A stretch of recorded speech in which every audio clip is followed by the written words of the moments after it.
Hi! Welcome back to Learn King. Ngayon guys, ituturo ko sa inyo kung paano mambudol dito sa loob ng Shopee app or paano mag-online shopping gamit ang Shopee. So ito yung tuturo ko sa inyo ngayon guys. Ayan, pasok tayo sa loob ng ating Shopee at pagkatapos po ay mag-scroll po tayo dito sa loob at mamimili po tayo ng product.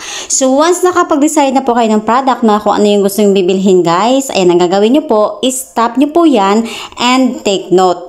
Bago natin ilagay sa ating add to cart, ay make it sure guys na i-review po natin yung kanyang quality or i-review muna natin yung items guys, no, kung magaganda yung feedback ng mga customer or babasahin natin kung ano yung mga quality na meron dito sa product na to.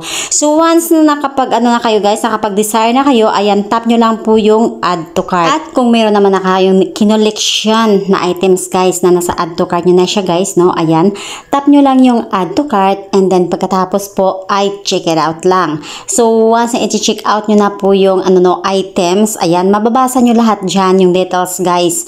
Okay, so just make it sure na tama yung details ng items, kung ilang peraso ito at yung inyong details guys, ayan, address, name, phone number and amount guys. So andito po lahat makikita natin sa ating items. At pagka ready na ang full details, ayan, just tap guys yung buy now. At pagkatapos, please order lang guys. Ayan, abangan nyo ang ating next na tutorial kung paano matrack or matrace yung ating order at kung saan natin makikita.